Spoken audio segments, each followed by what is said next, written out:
Ya estamos de regreso y bueno, para el Tribunal Electoral del Poder Judicial de la Federación, las llamadas corcholatas han hecho actos anticipados de campaña. La pregunta es, ¿servirá de algo estas medidas cautelares y los señalamientos? Saludo con mucho gusto a nuestro director editorial de Mega Noticias, Raúl Frías Lucio, a mi compañero analista de Mega Noticias, Víctor Hugo Hernández. Caballeros, muy buen inicio de semana, buenas tardes. El tema sobre la mesa es todo suyo. Gracias, Eduardo, qué gusto saludarte. Buenas tardes, Víctor, qué gusto saludarte. Yo le Igual, Raúl, buenas tardes. Hay tres calificativos que quisiera de alguna forma poner sobre la mesa en esta charla contigo, ¿sí? Sobre estos actos adelantados de campaña, sobre el inicio de esos 70 días de campaña, de las corcholatas, sobre los 5 millones de pesos que les va a dar Morena, que no se sabe y no se explica de dónde van a salir y, bueno, para qué les van a alcanzar, cuando vemos... Todos los mexicanos vemos cómo se ha tapizado con espectaculares el país entero, sí, gastando, no sé, pero miles y miles de pesos en espectaculares que cubren gran parte del país a favor de alguno de los aspirantes o de las llamadas corcholatas, sí. Y dentro de todo esto, Víctor, yo llamaría, hay tres calificativos. Uno, que es precisamente trampa, ¿sí? Se está haciendo trampa por parte de Morena al adelantar estas campañas que deberían de empezar en noviembre, de acuerdo al calendario oficial del Instituto Nacional Electoral, pero que, bueno, ante la necesidad de ir desahogando ellos, bueno, buscan esta forma que es precisamente una simulación, trampa, simulación, y una que me parece también delicada, que es la abdicación del Instituto Nacional Electoral, que de alguna forma viene dejando pasar este asunto. Son tres calificativos que me parece que pueden quedar muy bien en lo que ha venido pasando y lo que va a pasar en los próximos 70 días con este tema. Víctor. En el 2007 y en el 2014 se hicieron cambios sustanciales para poder controlar y precisamente poder meter a orden principalmente el tema de las precandidaturas. Se volvieron más exigentes en cuanto a la cuestión de las exigencias de los gastos, la exposición, los tiempos. Y la verdad, mi querido Raúl, lo que aprendes en este país es que mientras más regulación hay, mientras más leyes se implementan, pues surgen nuevas maneras de hacer chanchullo, como tú bien dices. Trampa, estoy completamente de acuerdo, simulación, trampa y simulación son dos conceptos que se ajustan perfectamente bien a esto.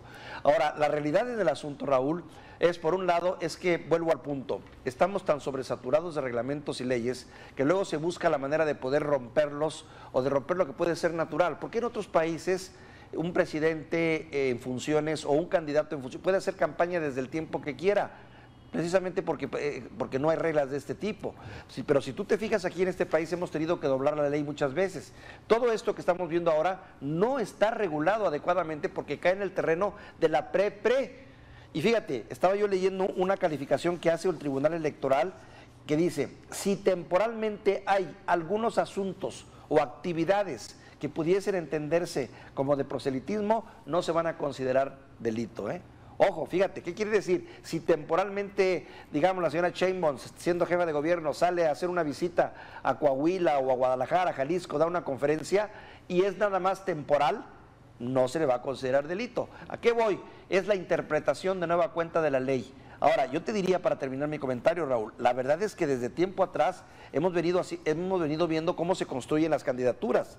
La de Fox se llevó 3 años, la de Calderón 4 años, fíjate. La carrera de Calderón fue 2 años. 3 años la de Vicente Fox. Peña Nieto 5 años. Y López Obrador, ¿qué te puedo decir? Más de 15 años de promoción que podría haberse considerado como anticipada. Todos ellos empezaron a trabajar y a anunciar que querían ser presidentes con mucho tiempo de antelación. Sí, aunque yo encuentro diferencia. Por eso decía que son tres elementos. El de abdicación, donde el INE y la autoridad electoral, con lo que me estás confirmando del tribunal, está de alguna forma pues haciéndose un lado.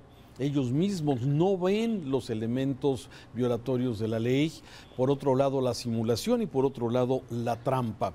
Pero déjame documentar un poco más sobre este tema. A ver, sí, ¿cómo le van a hacer en estos 70 días los aspirantes por parte de Morena?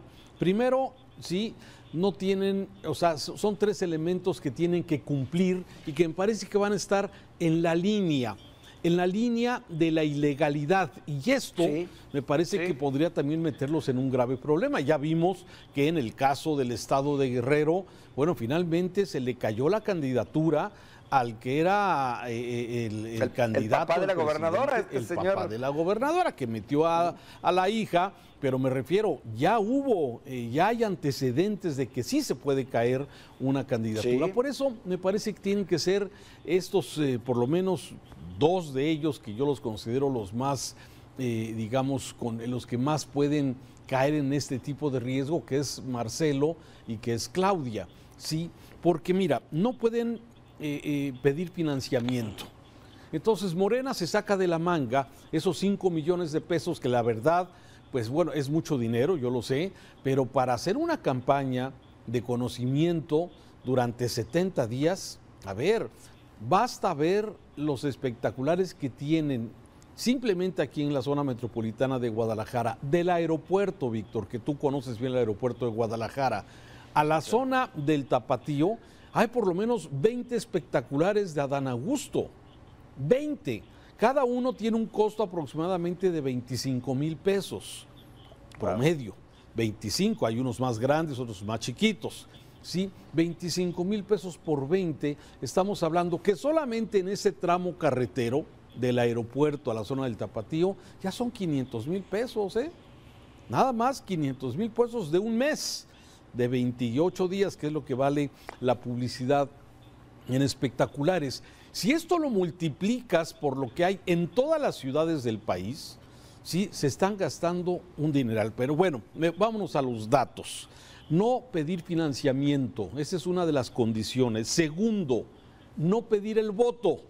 Es decir, tú no puedes escuchar a Adán Augusto, a Marcelo, a Claudia, o a Ricardo, o al señor Manuel Velasco, o al Fernández Noroña, no pueden pedir el voto. Y tercero, sí, no desplegar promesas. Entonces, ¿de qué van a hablar? 70 días. La ley electoral está proponiendo que en noviembre deberían de empezar las precampañas. Sin embargo, Morena, por instrucciones del mismo presidente, se adelanta.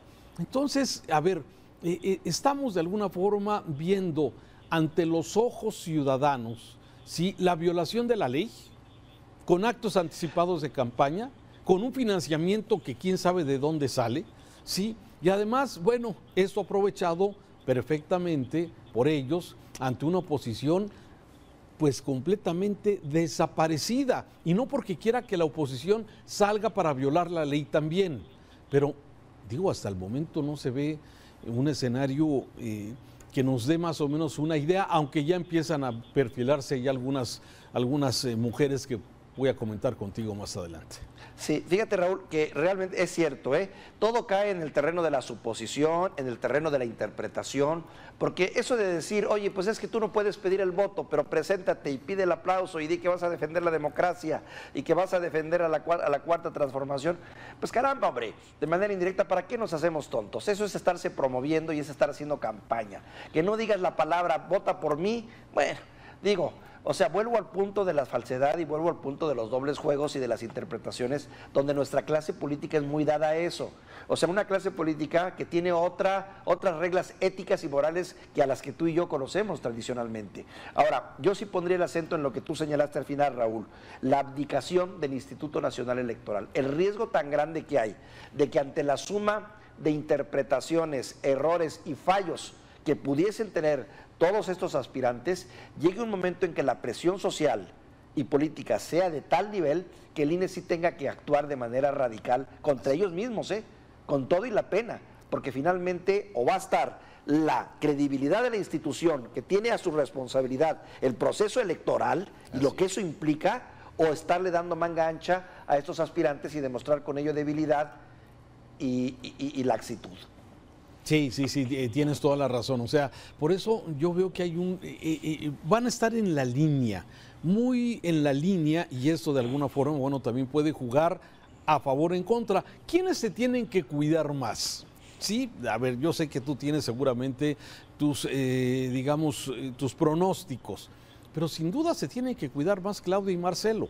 Sí, sí, de alguna forma porque son los que realmente tienen posibilidad. Manuel Velasco no lo veo por ningún lado, al Fernández Noroña tampoco lo veo por ningún lado. Por favor. Sí, a Ricardo Monreal podría, pero no lo veo. Y a Dan Augusto, a pesar de que presume que es el más cercano, y esa es su campaña, el más cercano de López Obrador, Dios mío. Pero bueno, la verdad es que creo que estamos en ese punto. Déjame ir del otro lado, a la oposición. Sí, ante la descomposición que ha habido en esta alianza, los malos entendidos, esa jugarreta de Alito Moreno, todo lo que ha venido sucediendo, surge esta mujer que de alguna forma, sí, simplemente el fin de semana ya ha empezado a hacer un poco más de ruido. Me refiero a Xóchitl Gálvez, luego de que fue a pedirle pues el derecho de réplica ahí a Palacio Nacional. Se ha venido ella, de alguna forma, su aspiración natural podría haber sido lo que es el gobierno de la Ciudad de México. Pero sin embargo, ¿sí?, ante la falta de figuras, ¿sí?, se empieza de alguna forma a mover, y hay quien ya está pensando que Xóchitl Gálvez pudiera de alguna forma ser, pues, ver si gana la interna. Y otro personaje, otra mujer que tiene su propia luz, que es Lili Téllez, ex compañera de medios de comunicación, que también, bueno, se están moviendo. En fin, me parece, Víctor, que ante este escenario de posibles violaciones a la ley, de actos anticipados de campaña, de un financiamiento oscuro y raro que no se sabe de dónde está saliendo, de eventos carísimos como los que hemos visto, traslados, viajes, mítines, reuniones.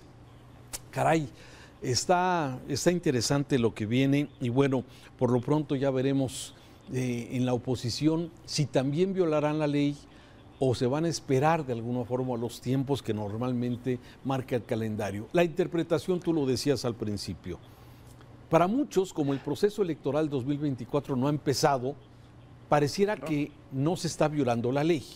Sin embargo, le dan la vuelta con esta simulación, señalando que no son precandidatos, que son defensores, coordinadores de la defensa de la Cuarta Transformación.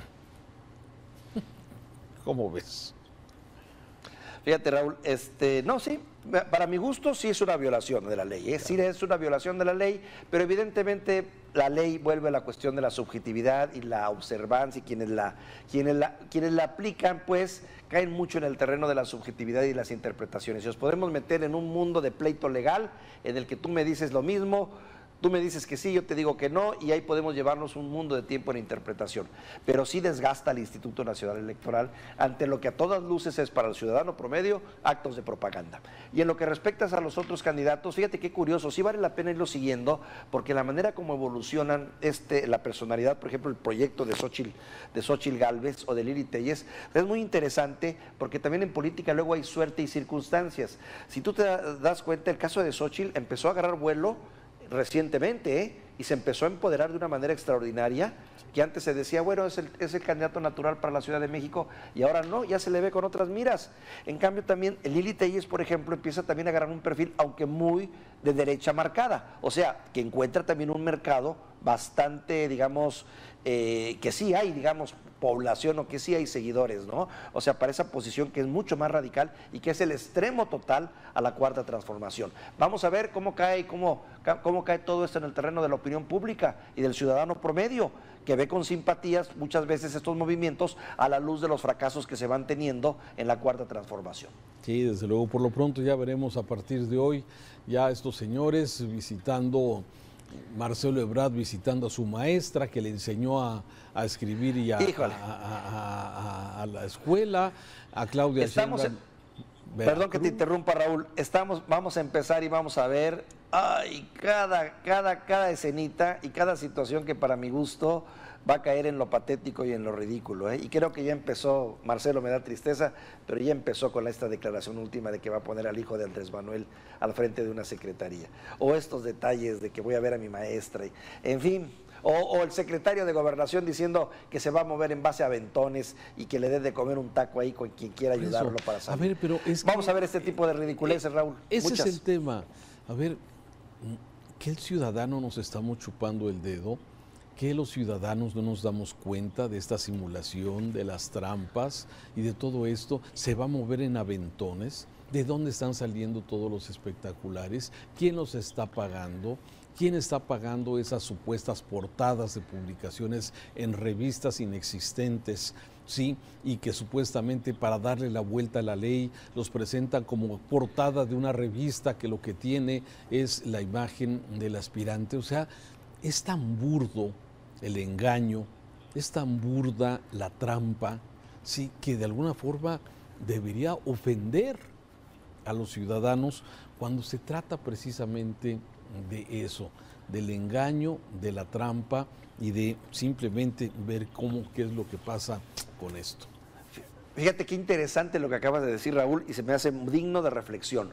Así como tan delicado es la relación con el Instituto Nacional Electoral, que les puede dar una desconocida en el afán de salvar la figura y la forma del INE, sí, porque finalmente no deja de ser un árbitro y una institución, así también les puede dar desconocida a la opinión pública y la sociedad, que como bien dice, ¿qué tanto ha cambiado? Bien dices tú, ¿qué tanto se molesta también ante estas situaciones que le pueden resultar chocosas o ridículas o tramperas? Vamos a ver, eso es también muy delicado, cómo reacciona la opinión pública ante esto.